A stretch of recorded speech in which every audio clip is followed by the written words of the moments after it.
What's up, Sabres Nation? Data here with episode 8 of the Buffalo Sabres Franchise Mode.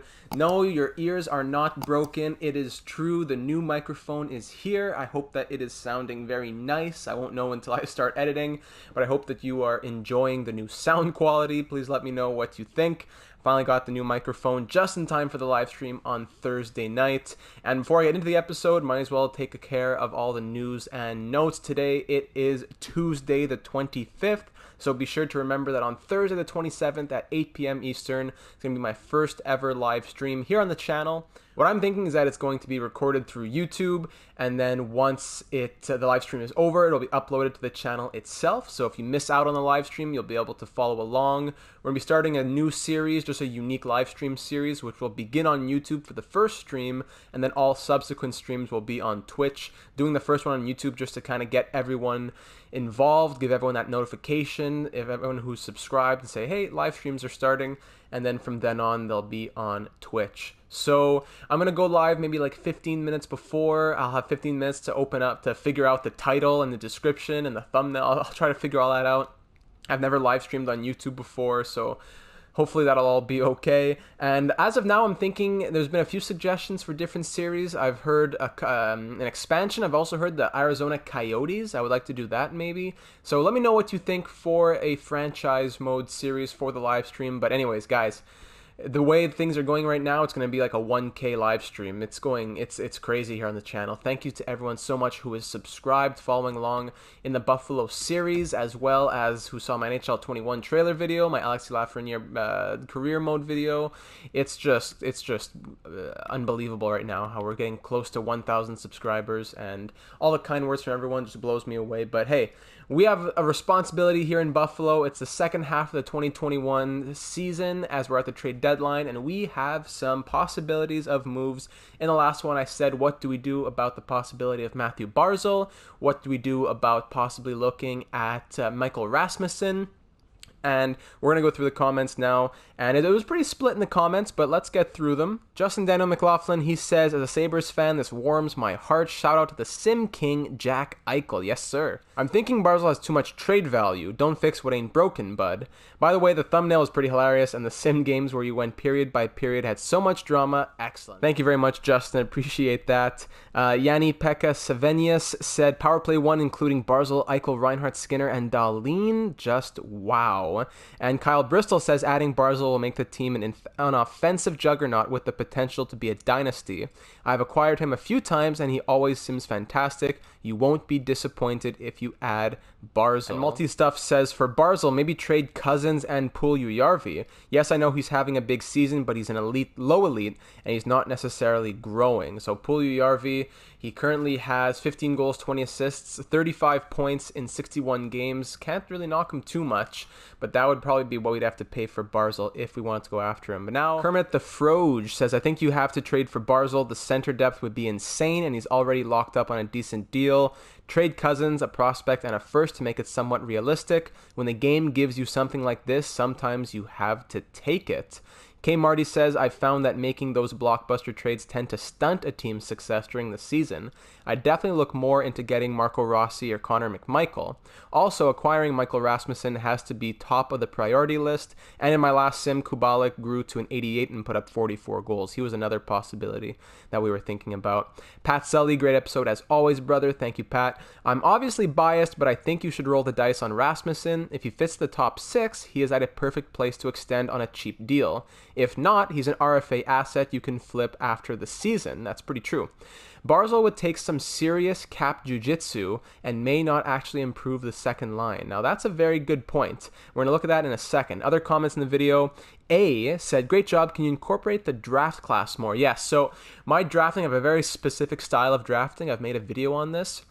And I always do it off screen because it's just been a lot of seasons. I've done over 50 seasons of franchise mode in NHL 20 in videos so far. So I usually just do it off screen, but I will incorporate some of that in this episode for sure. And finally, Mayor0508 Gaming said, bring in gritty players. Also, Montour is gone after the season. Gergensen is having a good season. Just clear cap space for next season. So there's a lot of possibilities. Some people say get Barzal. Some people say don't fix what ain't broke. And it's going to take some jiu-jitsu, like Pat said, some cap jiu-jitsu. So what I really hate from franchise mode YouTubers, I just gotta say, is that whenever there's a possibility to do something and then they just say no, even though the comments say yes, and they just move on. I want to go through this step by step. I broke out my black belt in jiu-jitsu. I want you to go in the closet, dust off yours. I want you to get your calculators out, and we're going to do this, and we're going to figure out, does Matt Barzal fit on this team? Now, concerning a trade, I did experiment just with the trade itself, and it seems as though it would take about Dylan Cousins, Jesse Puljujarvi. I could even throw in Kyle Okposo to dump salary, and I think it was a first-round pick. I think that's what got it almost done or done. I believe that was it. So Okposo, Puljujarvi, a first-round pick, and Dylan Cousins for Matt Barzal. Not a big price to pay, to be honest, but we need to look at the cap. So time to break out your calculators. I hope you went to your closet and got your belts. Let's do this. Oh, and also thank you to all the comments in the last episode that reminded me that Casey Middlestat is not, in fact, a rookie, and all the other kind words that everyone had to say. Very much appreciated. So, all expiring. Okay, so next year we have $2.413 million. So follow me step by step on the calculator. $2.413 million. Now that is how much we have available, considering like all these contracts are gone, and that's how much we have left due to Rasmus Dahlin getting like an $8 million upgrade. Brendan Montour wants 4.5 and Yoki Haru wants 4.3. Let's assume they both want an extension. Let's say I can get them both at around 3.9. So let's go minus 3.9 and minus 3.9. I'm currently down $5.387 million. Zemgus does not want an extension, so it's likely that he's gone after this season. Schmaltz, Ellie, Lazar, all these guys, two-way deals, doesn't matter. Go to goalies, Michael Hutchinson, maybe Ukko-Pekka Luukkonen. You know what? He wants 0.7. We won't even consider that either. Now, if we go out and get Matt Barzal, we need to add that to the money, the salary that we would be spending. Matt Barzal makes 9.215. So again, minus 9.215. We are currently missing $14.6 million. So we need to clear up $14.602 million if we want to get Matt Barzal on this team. So let's sort all of our players by their most expensive contracts. Eichel's not going. Skinner's playing well. It wouldn't be realistic to move him, I don't think. Reinhardt's playing well. Kyle Okposo, we could dump in a deal, especially in the Barzal deal, actually. So minus $6 million. We're now missing $20 million. Let's say we also traded Puljujarvi in that deal, minus 3.125. My apologies, negative 14.602, you want a plus 6 million, not minus 6 million, so plus 6 million.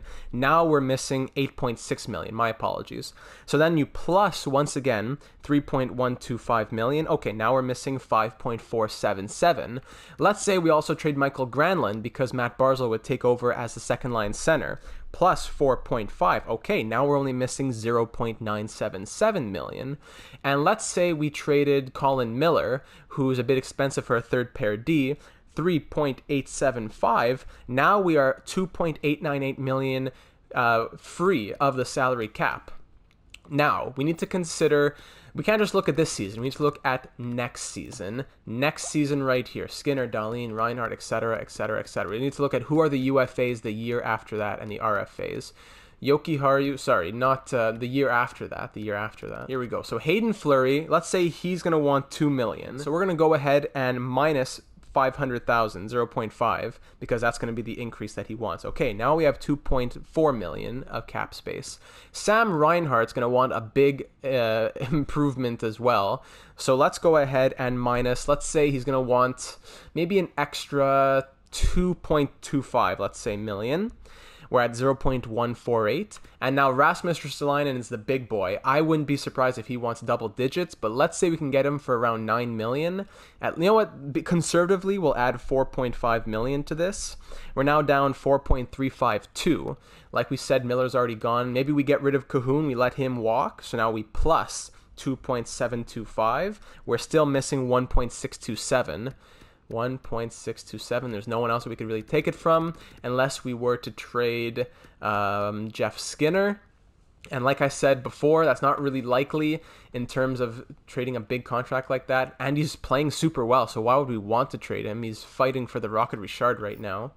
And yeah, so that is the issue. If we were to get Matthew Barzal and we were to sign the players that we signed, we'd be missing $1.627 million as of next season and the year after that. Now, granted, we could let Brandon Montour walk, and that clears up $3.9 million or something, plus 3.9. Now we're 2.273 clear. But that's still a roster spot. Whether it's Brandon Montour or someone cheaper, it's still going to be money. And that, I'm missing a second pair defenseman. Second pair defensemen don't cost under $2 million. So I would love to get Matthew Barzal, but I've done the jiu-jitsu here. I don't think it really makes sense. If we do all that, but then let's say we're at 2.273 plus the 9.215 that we're missing. Now we have $11 million free. We can sign our future prospects. We can go after players. We're not going to be held captive for multiple years. We can sign Ukko-Pekka Luukkonen, etc., etc. So I would love to go and get Matthew Barzal, but I don't think it really makes sense as of right now because the cap wouldn't work long term. That doesn't mean that we won't make any trades though, because I am still tempted by Michael Rasmussen, and he's an 80 overall. It probably wouldn't be very expensive to extend him long term. He fits all of our lines. He's having a good season. He's been recommended by a couple of comments. I'd like to go after Michael Rasmussen at this trade deadline. 21 years old, 80 overall, big 6'6" centerman. Even if he plays the wing, he has 29 points in 62 games this season. I think he could really thrive on a team that gives him good chemistry. So I'd like to go after him, Michael Rasmussen right there. Now, I've gone through some possibilities as well. I would like to dump Kyle Okposo in this trade, if possible. That means we're definitely going to have to overpay. But I'd love to dump Kyle Okposo, and here's the thing that I've come to the conclusion of. I think we got to trade Dominic Cahoon as the piece going back. Cahoon's on a great contract, but only for one more season after this one. And he's listed as a second line forward. He's going to be wanting like $4 or $5 million. He's a good playmaker, but I don't see him ever getting off that third line really. And 28 points in 61 games isn't anything crazy this year.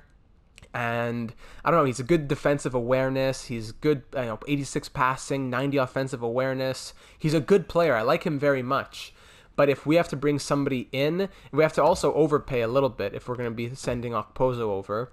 So I think this makes sense long term, once again, considering the cap and what we're going to be faced with. So if I could trade Cahoon and Okposo, and I'd have to throw in something else, like a draft pick, and Okposo, I have to retain some of his salary for sure to keep it realistic, like a second round pick next year at least. I know it's really costing us a lot in the draft picks, but that's just life, unfortunately. Could I get away with only retaining $1.5 million? That's 25%. 25% salary, that's pretty realistic.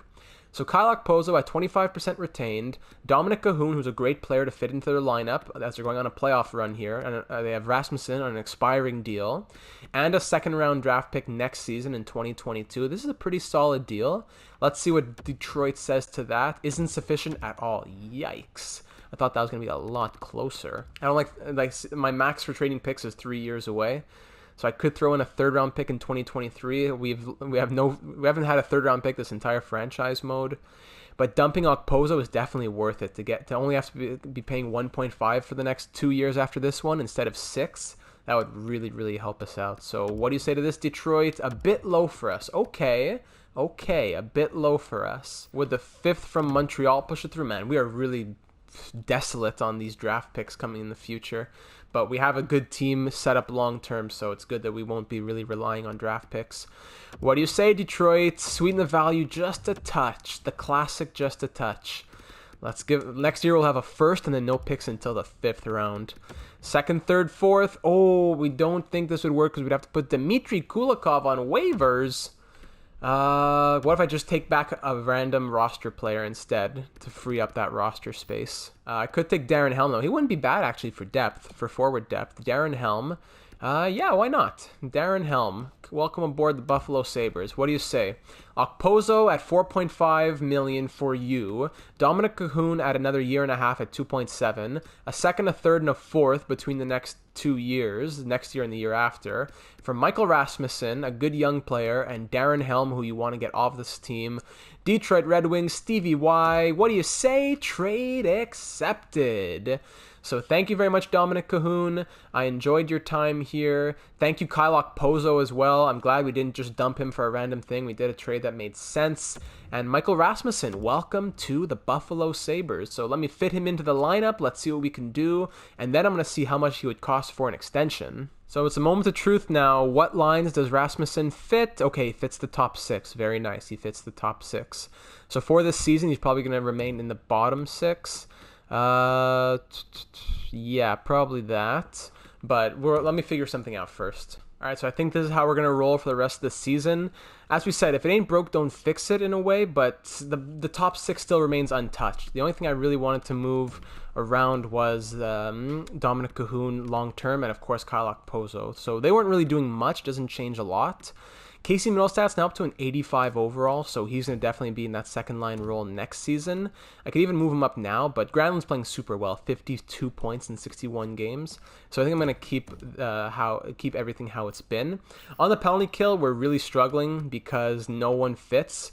Unfortunately, like let's say Reinhardt is fantastic defensively, but he's listed as a playmaker and not as a two-way forward. So then it gives it a -1, even though his line fit is a nil or a dash, a yellow dash.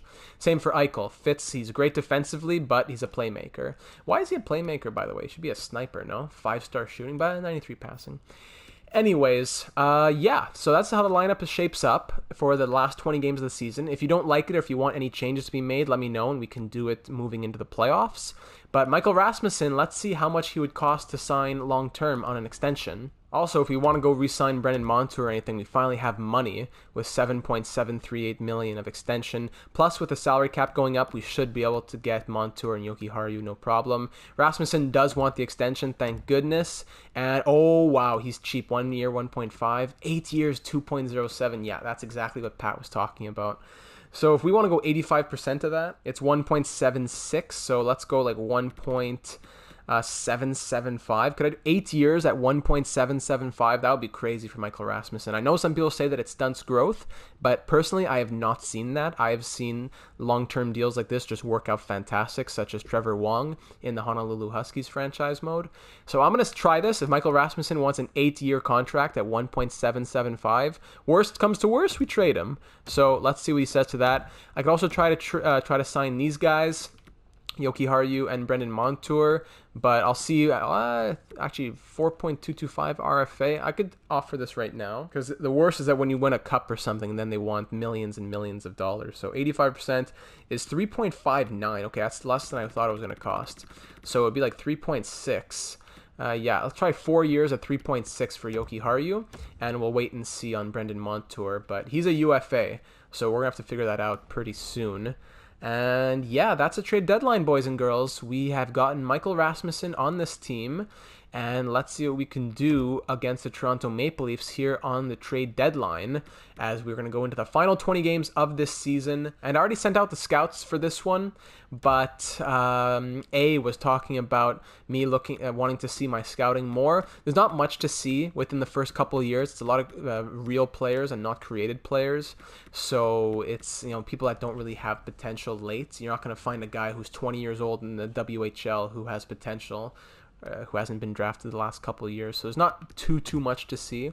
In the draft class itself, there are some interesting players that are generated in the top 5 here, like this guy Michael Arvidsson, Samu Pessinen. These guys aren't real, but then you have Wong, Lehrer, Sillinger, who are all real, same as Aturati.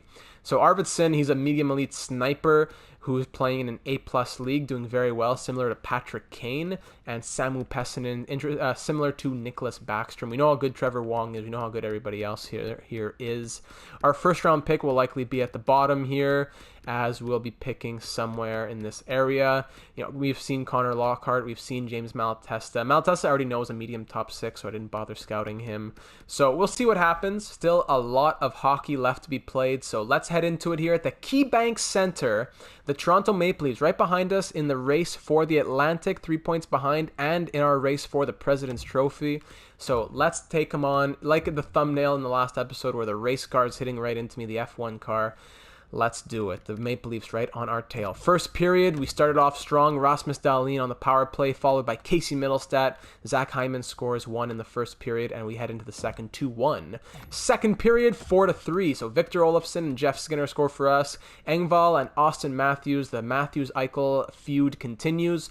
We're out shooting Toronto 25-17, and we're up by 1, but then Nick Patan, a minute and 20 seconds in, ties this game up at 4. We have a power play, and Jack Eichel gets it past Ryan Miller, former Buffalo legend, gets one by Ryan Miller. Man, just thinking about that name gives me goosebumps. 5-4 Buffalo. We have the 1-goal lead with 5 minutes to go in this one, thanks to the captain putting us ahead. Will that be enough to yes, it will, to get the W. Sam Reinhart throws in the empty netter, and we win this one 6-4 the final. 1 goal, 2 assists for Eichel, Dahlin, and a goal for Casey Middlestat. Big 6-4 win, which pulls us ahead of the Leafs in the Atlantic and in the NHL. It's still the trade deadline today, though, and man, just seeing Ryan Miller really makes me think, do I want to go out and get a third goalie maybe? On the Toronto Maple, do I want to go and get a third goalie just in case of injury? You know what? That would be a pretty smart thing to do. If we get an injury, Michael Hutchinson comes in, but then who's backing him up? Ukko-Pekka Luukkonen, I guess. But if I get a third goalie, Ryan Miller, he's 81 overall at the age of 40. This guy's a monster. Ryan Miller, drafted in 1999 by the Buffalo Sabres. I think we have to. How good of a story would this be? Like, I know Henrik Lundqvist and other guys would be interesting to try and get them a cup, but Ryan Miller has virtually no trade value. We could get him. He's about to retire. Let's do it. I could trade. I really don't have anything to trade. Ah, boy, what could I give you, Toronto? This guy, 57 overall, 18 years old. How close do I get with this? Not in the right city, let alone... Not in the same ballpark, let alone city. Or was it the other way around? Oh, boy. Can I throw in a 7th round pick? How close do we get now? Consult our trade block and try again. All right, a 4th round pick should get it done, and the only year that I have one is in 2023. I have no 3rds or 4ths for like 4 years in a row here. Trade accept. I'm not going to look a gift horse in the mouth. Ha ha ha. Toronto gladly accepts the deal. Goodbye, Dubas. Enjoy your mediocrity. And I will take Ryan Miller. Welcome back to the Buffalo Sabres. Drafted in 1999, and 22 years later, he is back on the franchise. Let me just call him up to the NHL. He is not going to play just yet. I'm just going to keep him on reserve. You know what? I'll play him just for 1 game, because he's got to get his name on the cup if we win. I'll play him just for 1 game. And I don't know. Hutchinson's been playing super well, so I don't think I want to take Hutchinson out of his role. But I don't know. You know, if he takes it and runs with it, then I can't say no. So let's give Ryan Miller the start in the next one. And here he is. Look at this beautiful face. 40 years old, Ryan Miller. Welcome back to Buffalo. You love to see it. Oh, man, that is just awesome. 90 points in 62 games. Oh, wow, Yoki Haru extends his deal. What do you say, Rasmussen? Michael Rasmussen. We got him cheap. Shout out to Pat. Great suggestion. Well, I can't speak just yet. As of now, I'm loving it. We'll see if he pans out. But as of now, I am loving that. Now, if we go to Brendan Montour, we have $4.263 million of extension. So I should be able to get him 4.525. 85% of that is 3.846. So like 3.85. 5 years at 3.85 for Brendan Montour. Let's see what he says. If we can get him locked up and then we have nothing left to do for the next little bit, then that would be fantastic. So let's keep on pushing. And let's see this game against the Islanders. Make sure Ryan Miller's in nets. Oh, they tried to slip one in on me there. Linus Ullmark was going to go in. So Ryan Miller, he gets the start here against the New York Islanders, the lowly Islanders. They're 22-33-10. A good little softball pitch for Ryan Miller. Let's see what he can do. Back in the blue and gold. First period 0-0. Second period 1-1. Casey Cizikas scores. Darren Helm scores for us. He really wants to find some life back on a team that wants him after the Red Wings traded him away. Shots are 22-19 in our favor. It's a 1-1 game here in the third. It's a tight one. Johnny Boychuk with that filthy, disgusting contract. We have $6 million, scores a goal, but then Jeff Skinner ties it right back up.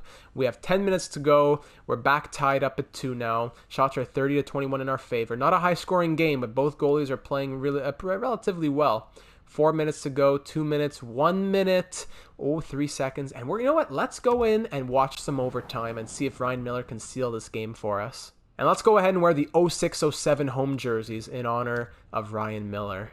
Overtime here in Buffalo up against Matt Barzal, the player we almost traded for. Jack Eichel at the face-off with him. Let's see if Ryan Miller can stand tall. The ref skating right in the middle of the play and get us the W. Oh, big glove save from Ryan Miller. Oh, goodness. Welcome back to Buffalo. Starting off the period strong. There's Yoki Haru, who just signed his big contract extension. Let's go, boys. Bailey. Eichel just lets him skate by. Pulock now has it. No one wants to touch anyone in the Islanders. There's a nice hit, and here we go the other way. Dahlin off the boards to Eichel. Eichel dekes around nobody. Windmills over a ghost. Big save from Varlamov. Skinner in front to Ristolainen. Find the puck. Eichel shoot Bello. Oh, off the post. Great opportunity. Jeff Skinner, here's a little bit of a break now.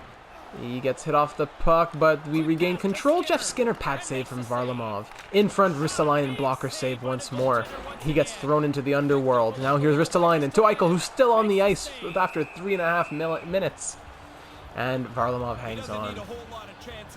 Eichel and Skinner tied in the NHL lead in goals with 44. Ovechkin and Crosby right behind with 41 apiece.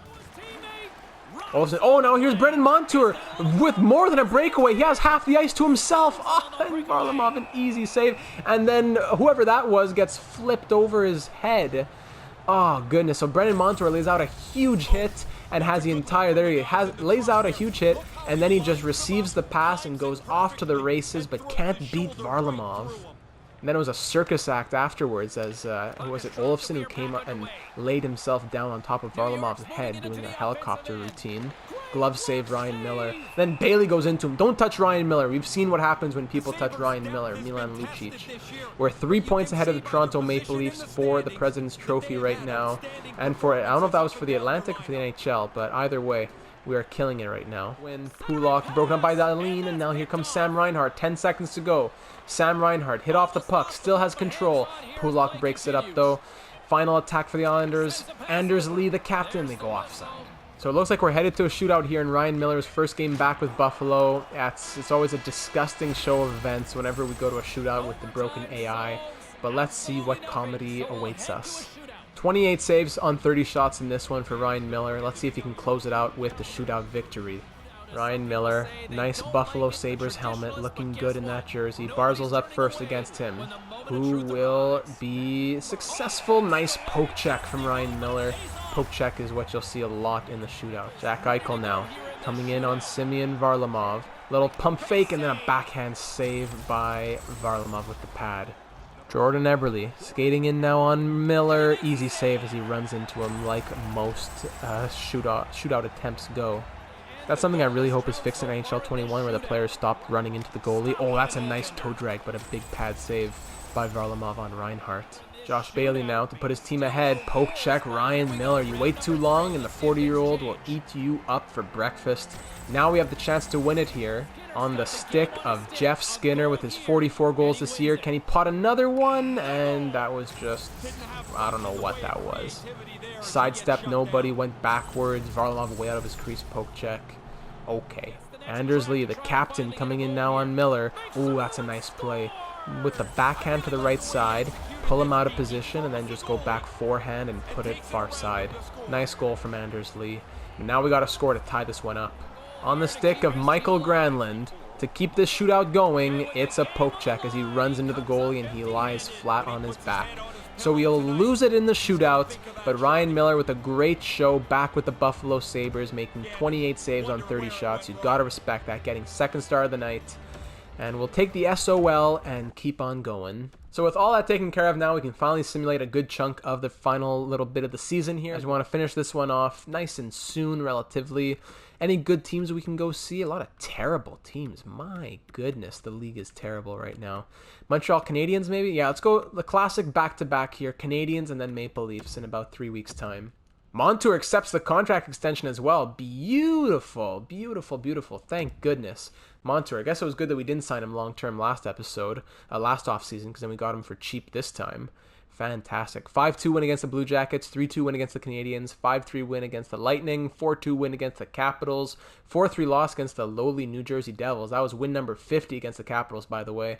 5-1 win against the Hawks, 5-3 win against the Devils. We are flying right now as we are unstoppable. 6-4 win against the New York Rangers, 3-2 win against the Islanders. We're 54-14-4. We've already clinched our playoff spot without question. And we're going to head into this game against Montreal, a division rival, but we are way ahead of them. Let's see what we can do against Le Canadien Montréal. Première période. Let's do this whole game in French. Let's see what I can do. Follow along, see how good my French actually is. Après la première période, c'est 2-1 pour Montréal, 10 tirs pour les Sabres contre les 8 pour les Canadiens. Drouin, les francophones sont contents. Drouin et Domi ont marqué pour les Canadiens et c'est Gurianov contre Carey Price qui a marqué pour les Sabres. Deuxième période, non, après la deuxième, c'est 2-2 grâce à Casey Middlestat qui a marqué avec 5 minutes 45 secondes dans la période. Maintenant, dans la troisième période, les tirs sont 26-16 pour les Sabres. Jour de puissance et Darren Helm a marqué. Quelle surprise que Darren Helm a marqué. Mais Marcus Johansson aussi a marqué contre son vieille équipe, les Buffalo Sabres, qui a fait un échange avec les Canadiens la saison passée. Maintenant, c'est 3-3 avec 2 minutes qui restent. Gurianov, c'est son deuxième de la soirée. Et les Sabres, à 4-3, les Sabres ont gagné. All right, there we go. That's all the French for today. 34-28 were the shots as we took it 4-3 the final. Gurianov scores twice, including the game winner with just about 2:21, well, exactly 2:21 to go. Marcus Johansson, our former friend, scores against us to tie it up, but like we said, Gurianov took it in the end, and first star honors with 2 goals. Casey Middlestat had a goal and an assist. 4-3 win against Le Canadien Montréal, and that is win number 55 on the season. The Maple Leafs are not far behind us, actually, but we do have 3 games in hand, so I'm not worried. But they do have 52 wins, a very good season for the Maple Leafs this season, it seems, as they're finally getting their act together. First period here, 0-0. Second period, 2-0. Michael Granlund on the power play, and Jesse Puljujarvi against Jack Campbell, who got the start against us for some reason. 2-0 lead here in the third period. Power play for the Maple Leafs, killed off by us. 3-0. Jesse Puljujarvi's second of the night. You love to see that from the young rookie. Well, not rookie, but I guess now it's his second season. But this is his coming out. Last season was a weird one with injuries and everything. This is his coming out this year. 3-0 with 2 minutes to go, and we'll call it right there, boys. It is a shutout for Linus Ullmark, who made 21 saves. Puljujarvi first star honors with 2 goals, and Middlestat 2 assists down on the third line. Very nicely done, boys. And I think we're now safe to simulate to the end of the season. Let's go up to the game against the Detroit Red Wings, and Rasmussen will play against his old team, same with Cahoon and Okposo. Then we'll take a look at all the good stuff, points, totals, and stats, and all that stuff that we love. 3-2 loss, 7-2 loss, 2-1 loss. Yikes, that's 3 losses in a row for like the first time this season, possibly. 7-2 win, 3-2 loss, 4-2 loss, 5-1 win. We have back-to-back-to-back games here, which never happens in real life, but okay. Let's see what we can do against the Detroit Red Wings, who are 40-32-9. I think they made the playoffs. We're looking for win number 59 on the year here. First period, 1-0 thanks to Jack Eichel on Bernier, all right. Second period, 1-0 with no goals scored there. We're out shooting Detroit as always. We usually have the shots. We're usually leading in the shot category. Just can't always get them past. Somehow Bernier has only let in 1 goal on 31 shots now. Whoever's in nets for us is standing tall. Power play for the Red Wings late. We kill it off. Wonderfully done. But Anthony Mantha on Linus Ullmark with 3 minutes to go. We're headed to overtime now. Shots 36-29 in our favor. 1-1 game. It's going to be tight here. Final frame of the season yields nothing. Off to a shootout, and we win it thanks to Jack Eichel. That's what we love to see, boys. Bernier made 36 saves, 28 saves for Ullmark.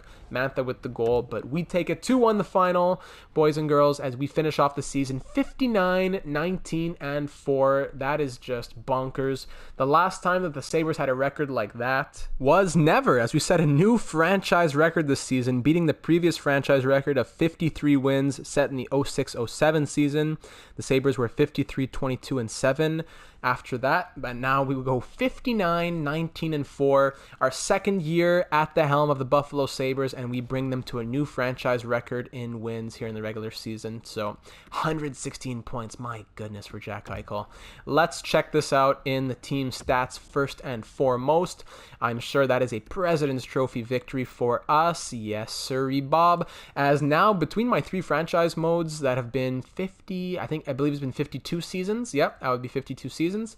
I've won like over 40 President's Trophy now. Like, I don't think it's not that hard to win the President's Trophy. Like, we've been killing it in these franchise modes. So power play went up to 20.2%, pretty good, which is in the top 10 here of the NHL. And then penalty kill also went up, not crazy, but up to 82.4. So from like 79 that it was at to 82.4. Not, once again, didn't make the top, but it was definitely in that top half and respectable enough to be up there. So 82.4%. We let in 2.78 goals a game. We scored 3.9 a game. We're the best offensive team in the NHL, and we were the 6th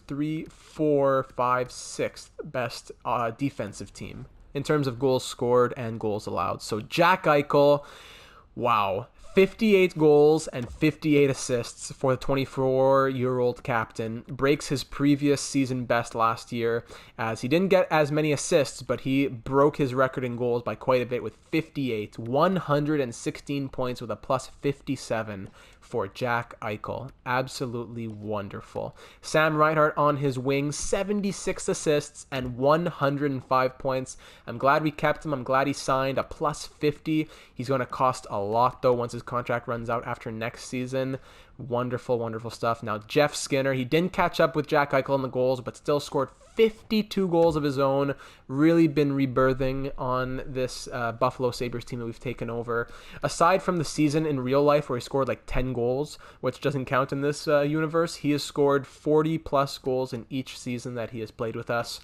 And he just keeps getting better as he's gone 63, 78, and now 85 points. I'm glad we have been able to maximize his potential with 52 goals, over a point per game. Victor Olofsson, almost a point per game, a plus 52 with 77 points in 82 games. Michael Granlund was ended up being a good free agent signing as he scored 69 points in 82 games on the second line for us, tiding his career high with the Minnesota Wild back in 16-17. Good stuff from him. Casey Middlestat, 57 points in his first real rookie season, I'd say. Not his first ever season, but like Puljujarvi, his coming out season. 57 points for him as third line center. Rasmus Dahlin, 53 points in 75 games. Amazing from him. Ristolainen, 52. Gurianov, 48. I gotta respect that. 48 points from the second liner. Puljujarvi scored 45 points on the third line and having power play time. Same with Gurianov. Michael Rasmussen, what did he do with us as third line left wing? Yikes. 4 points and a -4 in 21 games. Boys and girls, tell me your thoughts on Michael Rasmussen. My goodness, he better have a big playoffs. That's all I'm saying. Brendan Montour, 32 points, a plus 43. Darren Helm, he probably did more with us than... he did the exact same as Montour, but a better plus-minus. Sorry, same as Rasmussen, but a better plus-minus. 2 goals, 2 assists on the fourth line to boot. My goodness. Timashov, 22 points. Gergenson's 18. Big Zem. Fleury, 16. Yoki Haru, 15. Okay. Goalies now. Ryan Miller. What did Ryan Miller do with us? He went, let's see, decent numbers. He went 5-4-1. He played 10 games. Okay. Went 5-4-1, 902 save percentage, 2.83 goals against average. Not the best. I'd probably trust, when it comes to the playoffs now, I think Hutchinson's going to go back to being our backup, and Miller will be the emergency backup. Linus Ullmark, though, 39, 10-2 with 3 shutouts. A very solid season from an 83 overall goaltender. Very happy to see that. Well done, Linus. Looking at the entire NHL, it was Frederik Andersen with 50 wins for himself. 50, 17-3 with great numbers as well. Easily the Vezina Trophy winner, I would say. A few other good performances. Linus Ullmark was fourth in goaltender wins. Looking at all skaters in the NHL, Jack Eichel, yes, wins the Art Ross Trophy. Does he win the Maurice Richard? Yes. 4 goals ahead of Nikita Kucherov, and then 6 goals ahead of his teammate Jeff Skinner and Alex Ovechkin, who's a 94 overall. 7 goals ahead of Crosby and Sagan, then Kane, Kessel, Matthews, etc. So what a huge season for Jack Eichel, winning the Art Ross and the Hart. Sam Reinhart right behind him in points in the NHL as well. He was second in NHL in assists, as John Carlson had 78 assists. Sheesh. Man, what about plus minus? Eichel with a plus 57. Yeah, best in the NHL. A lot of our players, yeah. All of 1, 2, 3, 4, 5. The top 6 in the NHL plus minus all came from our team. Beautiful stuff. For defensemen, after John Carlson, it goes Erik Karlsson, Doughty Hughes, Pietrangelo, etc. Where is Rasmus Dahlin? There he is. 53 and 75. Very nice to see from him. And in rookie skaters, it was Isaac Lundstrom with 47 points. Wow, nice. Beating Alexis Lafreniere and Alex Formenton. And then down here is Michael Rasmussen. Ended up playing 83 games in the entire season. In the AHL, we want to go see Rochester. So in Rochester here, Lucas Raymond, 61 points with 27 goals and 34 assists in 72 games. Still at a 77. I'm sure he'll grow over the offseason, but good stuff from him. 61-point season. Not much help or support on the Rochester Americans, unfortunately. Ukko-Pekka Luukkonen did what he could, and so did Jonas Johansson. Two great goaltenders down there, playing combined for 10 shutouts. Great stuff. So I don't have any scouting reports to update until the month of May, but I can go ahead and recheck the draft class here for those of you who would like to see it. The top 5 remains the same pretty much. I don't scout too much. Like a guy like this, I know Joshua Roy is going to be like medium top 6 or something, or even medium elite. I don't really care that much because I'm not going to be picking that high, so I'm not going to go ahead and waste scouting resources on him. A lot of guys are still being scouted. 2 bars medium elite for a lot of these guys, which isn't really truthful, unfortunately. Need to keep learning, but the scouts, I don't really have great scouts. Right in the beginning, this guy's from Croatia, Derek Peacock. At the beginning, your scouts won't really tell you everything, which is unfortunate. If we sort by potential, any gems later on in the draft, doesn't seem like anything crazy. Medium elite, oh yeah, Brent Clark, of course. We love Brent Clark. He's always a gem in franchise mode. A lot of guys who are 2 bars medium elite later on. And in terms of people who our scouts say are gems, no gems this year? Yeah, no gems this year. All right. So the lines are looking like this, like we said.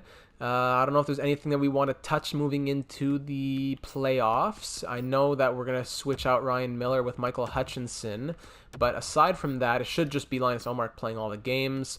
I'm not super sold on Michael Rasmussen on the third line here. I know he'd do well in the top 6, but there's no one I really would move out of the top 6 for Michael Rasmussen. I don't know if he'll fit on this team long term if he can't produce on the third line, because it's going to be really hard to crack that top 6. Already, Middlestad's going to swap out with Granlund. I don't know if even Granlund has a spot in this team next season. We'll have to see for that as well. But we'll figure out the offseason later on. Right now, we just care about the playoffs.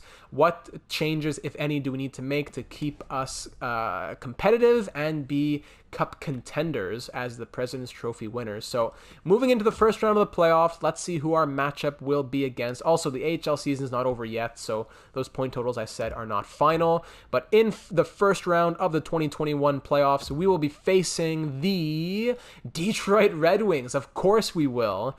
That just makes sense. Let's see, where is Cahoon and Okposo in this lineup? We'll check out some of our old friends in just a minute. So Cahoon ended up making the top 6, and since being on Detroit, he scored 13 points in 20 games. How does he score that much? I know he's playing second-line minutes, but how does he just not produce as well on our team, and then he just goes to Detroit and just blows up over there? Playing with Filppula and Hirose. Kyle Okposo as well on the third line. He scored 8 points in 20 games. Come on, Okposo. Robbie Fabry's relegated to the 4th line. So Bertuzzi, Larkin, Mantha, great first line. Hopefully Cahoon and Okposo won't come back to bite us here. Cholowski, Hronik, Bowie, Nemeth, DeKaiser, Hunt. Not a great defensive core. First pair is like more of a second pair. In nets, they have Jonathan Bernier, 82 overall, backed up by Calvin Picard. Philip Zadina is injured. Nathan Beaulieu and Dmitry Kulikov, who they didn't want to put on waivers, are both healthy scratches. All right, so it's going to be a tough matchup, I think, just because of the EA voodoo here in the first round. Let's look around the NHL and see if there's any other players that we've traded away in the last couple seasons. We want to see how they're doing now. Tage Thompson scored 23 points in 82 games with the Dallas Stars. He's their 4th line centerman, so I don't know, I would have liked to keep him. I guess it didn't really work out that much thus far for the Dallas Stars, but I really would have preferred to keep him if I could have. Unfortunately, I couldn't. If I wanted to go out and get Denis Gurianov, who do we trade for Jesse Puljujarvi again? I think it was more picks, that's the thing. I think it was more picks. I don't see any names that remind me of anybody that we've had. Here he is, Lawrence Pillett. Yeah, I remember trading him. So 14 points in 82 games for him. He's an 80 overall defenseman now. Pretty solid. Negative 24, though, which is a bit shaky, to say the least. And of course, Marcus Johansson blew up for the Canadiens, scoring 65 points for them. He is on the last year of that deal. That's why I traded him away. I was afraid that he wouldn't re-sign with us, even though I knew that he would still be a solid player. So he scored 66 points for us. We traded him in the deal that got us Lucas Raymond, and he ended up putting 65 points in 82 games up for the Montreal Canadiens. Gotta respect it. Love Marcus Johansson. Oh, and Jimmy Vesey, of course. And we also traded somebody else. But Jimmy Vesey, he went ahead and had a full season, 82 games, scored 27 points for the Canadiens. Good for him. Happy to see some success. We also traded... Where is he? I guess he's not here. Maybe in Laval? Yeah, here he is. Johan Larsson. 47 points in 72 games for Johan Larsson with the Laval Rocket. I think that's it. I don't remember any other deals, really. If you have any other players that you want to see their point totals up, just let me know. Going through a few of the teams here, etc., etc., etc. Not a great season for a bunch of guys, like Claude Giroux, 63-point season, 55 for Voracek. Yikes. Nothing too crazy on Toronto either, even though they had a really good season. Carl Soderberg scored 42 points for them. All right. Well, I think that's going to be it for this one, boys and girls. If you have any thoughts heading into the playoffs, please let me know. But as of now, I think we'll be simulating like that. This will be the last episode of the Buffalo series until probably like the weekend on Saturday or something, because this is going up today on Tuesday. No uploads tomorrow on Wednesday. And then on Thursday night, we have the live stream once again, 8 p.m. Eastern. Don't forget. That'll be uploaded as an episode probably on Friday morning. And then once we hit Saturday or Sunday, then that's when the playoffs for Buffalo will come. So look out for the live stream. If you can't make it, you can watch the replay of it. But very much looking forward to just hanging out, talking hockey, and simulating with all of you. Honestly, if it was 4 people who showed up, I would be so happy. So I'm looking forward. I don't know how many people are going to show up, but I'm looking forward to having fun with all of you and just doing some franchise mode. So, hey, if you're new to the channel, go ahead and hit the subscribe button. We're getting close to 1,000. We're getting pretty close on actually. So putting out a lot of NHL, FIFA content, as well as my walkthrough of SpongeBob Battle for Bikini Bottom. You know what? Please let me know if there's anything else you want to see. I got a comment in the last one from Josh Barber talking about how he'd like to see maybe NBA 2K. I was saying maybe I would do MLB The Show. I don't know. Maybe you want to see F1. I don't know. Like, I'm open to doing all kinds of different content. So let me know what you want to see. As well, let me know what team you want me to play with in the live stream. Because as of now, I think it'd probably be the Arizona Coyotes, but I'm open to more options. But once again, thank you so much for watching. Let's go Sabres. Franchise record heading into the 2021 playoffs. Let's go. See you in the next one.